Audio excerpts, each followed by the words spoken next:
예수님 이 땅에 오신 성탄절입니다. 오늘은 성탄 세상에 오신 로고스이신 하나님이라는 제목으로 함께 말씀 나누겠습니다.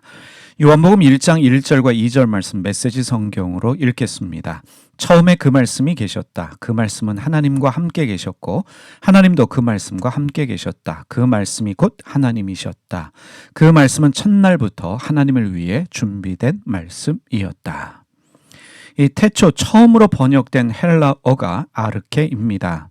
이 헬라어 아르케는 오랜 침묵이 깨지는 순간을 말합니다. 어린아이가 어머니의 자궁 안에서 10개월의 침묵을 깨고 밖으로 나오는 그 순간이 바로 아르케입니다. 아르케의 또 다른 의미가 있습니다.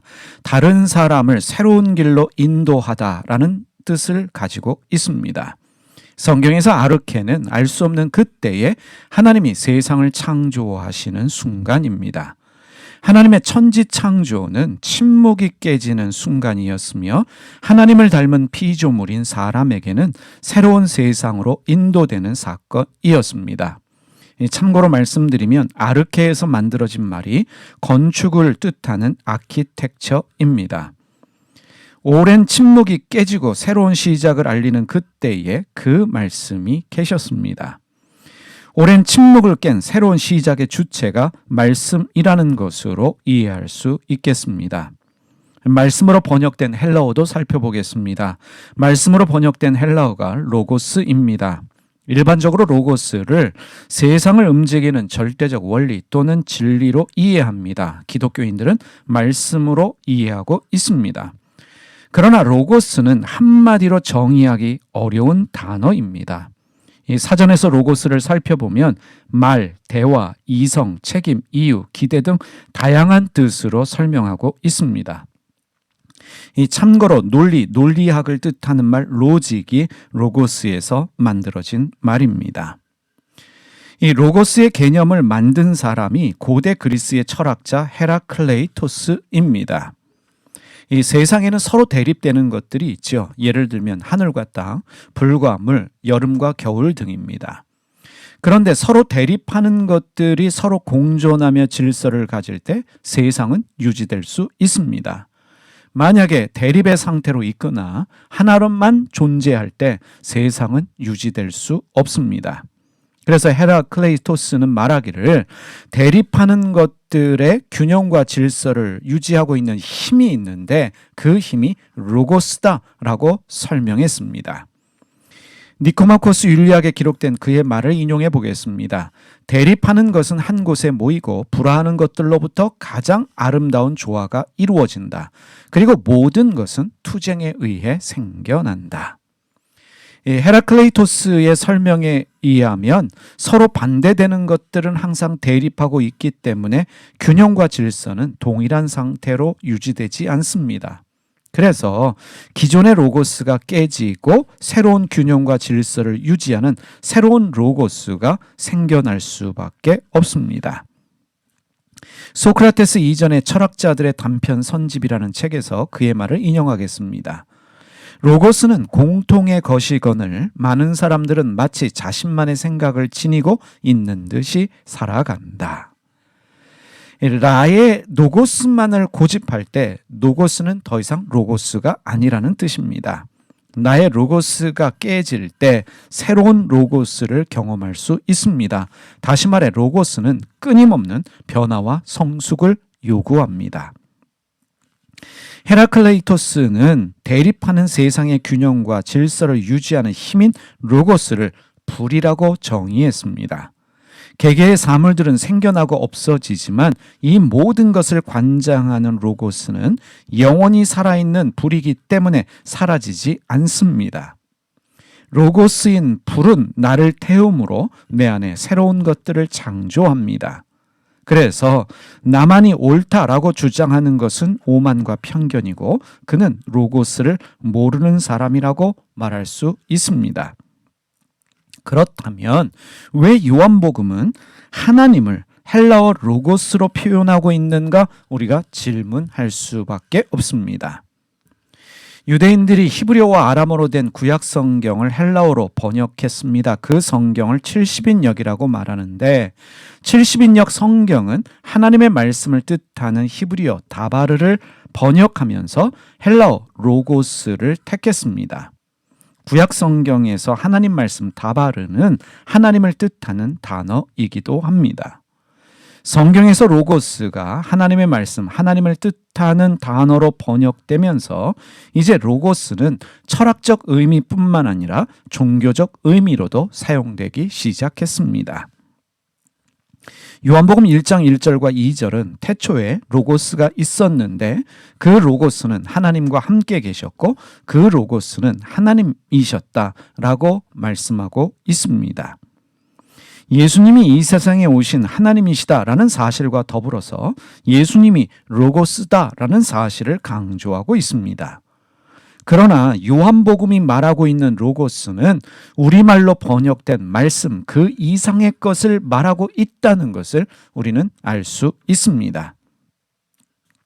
요한복음이 이 땅에 오신 하나님이신 예수님을 말하면서 헬라어 로고스를 택한 것은 로고스가 가진 의미와 뜻이 하나님과 창조 그리고 신앙에 대한 이해와 깊이를 잘 설명하고 있기 때문입니다. 이어지는 요한복음 1장 3절에서 5절 말씀 역시 메시지 성경으로 읽겠습니다. 모든 것이 그분을 통해 창조되었다. 그분 없이 창조된 것은 단 하나도 없었다. 존재할 수 있도록 한 것은 바로 생명이었으니 그 생명은 삶을 유지하는 빛이었다. 그 생명빛이 어둠을 뚫고 타올랐으니 어둠은 그 빛을 끌 수 없었다. 세상의 모든 것은 로고스이신 그분을 통해 창조되었습니다. 창세기 1장 1절 말씀은 태초에 하나님이 천지를 창조하셨다라고 기록하고 있습니다.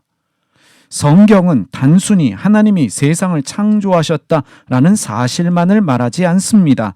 하나님이 하신 창조를 강조하고 있습니다. 창조하다로 번역되어진 히브리어 동사가 바라입니다. 이 바라를 살펴보겠습니다. 이 바라, 창조하다라고 하는 뜻은 단순히 무에서 유를 만들어내는 것만을 말하지 않습니다. 히브리어 바라는 조각하다라는 뜻을 가지고 있습니다. 조각하는 사람이 조각을 위해서 돌에 필요 없는 부분을 제거해서 작품을 만드는 행위입니다. 정육점에서 고기의 비계살을 잘라내듯 필요 없는 부분을 제거하는 행위, 그것이 히브리어 바라입니다. 그리고 히브리어 바라, 창조하다라는 뜻은 한 번의 창조 행위가 아니라 계속되어지는 창조 행위를 말하고 있습니다. 하나님의 창조는 더하는 행위가 아니라 계속적으로 덜어내는 행위라는 것을 우리가 이해할 수 있겠습니다. 하나님의 창조에 대한 이해는 우리 신앙생활이 추구하는 목표와 방향성이 됩니다. 신앙은 더하는 것이 아니라 덜어내는 것입니다. 신앙은 삶의 무게를 가볍게 하는 것입니다. 삶을 가볍게 하려면 버려야 합니다. 이전 것을 버려야 새로운 것이 될 수 있습니다. 버리지 않으면 새로운 것이 될 수 없습니다. 옷을 새로 산다고 새로워지는 것이 아닙니다. 가지고 있는 옷들 중에 입지 않는 옷, 필요 없다고 여기는 옷을 버릴 때 새로워질 수 있습니다. 그러면 다시 한번 질문해 보겠습니다. 왜 요한복음은 창조의 하나님을 로고스로 말하고 있습니까? 로고스의 하나님은 세상을 하늘과 땅, 낮과 밤, 남자, 여자로 창조하셨습니다. 하나님은 대립되는 세상을 창조하셨을 뿐만 아니라 그 대립되는 세상이 서로 공존하게 하셨습니다. 여기서 중요한 것이 있습니다. 하나님은 세상을 창조하셨고 사람을 창조하셨습니다. 그리고 사람에게 하나님의 생명을 주셨습니다. 하나님이 사람에게 주신 생명은 단순한 생명이 아닙니다. 하나님의 생명은 하나님의 형상과 모양입니다. 하나님의 성품이고 하나님의 DNA입니다. 그 생명은 우리의 삶을 유지하는 빛입니다.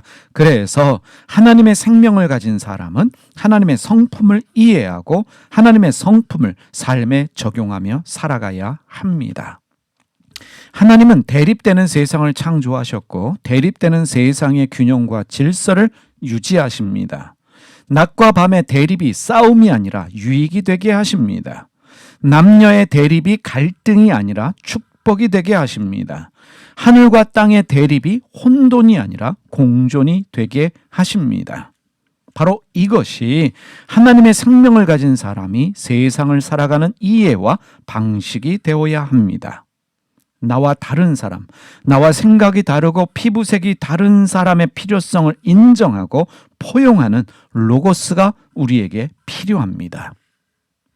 세상에는 인종차별, 빈부격차에 따른 차별, 남녀차별, 지역차별 등 다양하고 많은 차별이 존재합니다.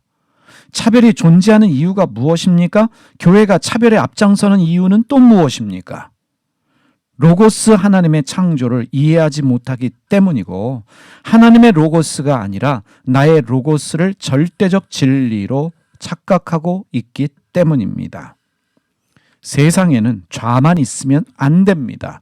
그렇다고 우만 있어서도 안 됩니다. 좌우가 함께 공존해야 합니다.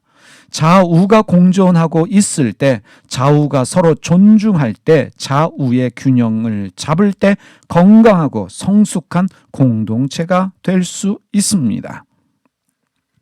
로고스는 나를 버릴 때 가능합니다. 로고스의 하나님은 자신이 하나님됨을 포기하시고 사람이 되셨고 종과 같이 낮아지셨습니다. 로고스의 하나님은 우리에게도 로고스의 삶을 요구하십니다. 로고스의 삶을 살려면 내 생각을 버려야 합니다. 나의 고집을 버려야 합니다. 나의 오만과 편견을 버려야 합니다. 다른 사람의 생각과 생활 방식과 문화를 이해해야 하고 포용할 수 있어야 합니다. 그 다름이 틀림이 아니라는 것을 이해해야 합니다. 그 다름이 나에게 유익이 될 수 있다는 것을 인정해야 합니다. 요한복음 1장 12절에서 13절 말씀 세 번역으로 읽겠습니다. 그러나 그를 맞아들인 사람들, 곧 그 이름을 믿는 사람들에게는 하나님의 자녀가 되는 특권을 주셨다. 이들은 혈통에서나 육정에서나 사람의 뜻에서 나지 아니하고 하나님에게서 났다. 우리는 예수님을 믿습니다. 믿는 모든 자들은 하나님의 자녀가 되는 권세를 가지게 됩니다. 하나님의 자녀가 된다는 것은 무엇을 의미합니까? 죽어서 천국 간다는 의미일까요? 하나님을 닮은 하나님의 사람으로 살아갈 수 있는 권세를 주셨다는 말씀입니다. 로고스의 하나님처럼 하나님을 본받아 살 수 있는 특권을 주셨다는 뜻입니다.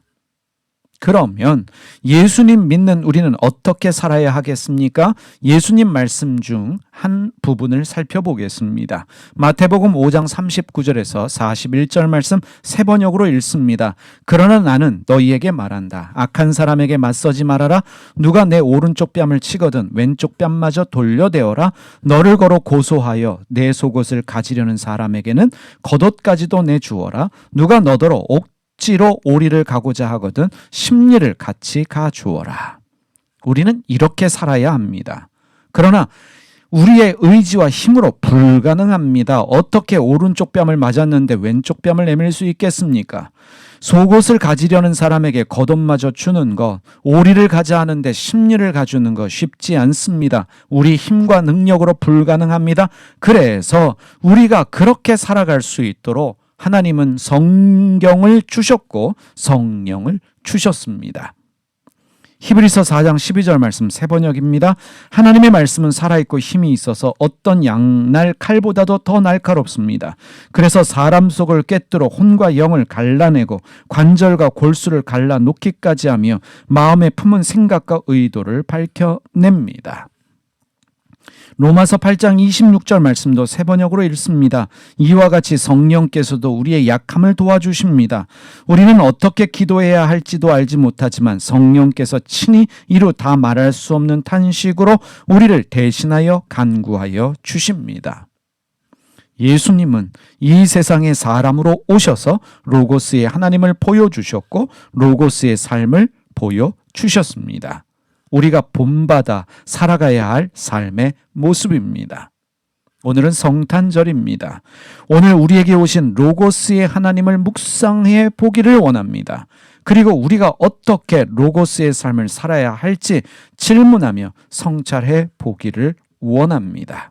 기도하겠습니다. 로고스의 하나님, 이 세상에 사람으로 오셔서 로고스의 하나님을 그리고 로고스의 삶을 저희에게 보여주셔서 감사를 드립니다.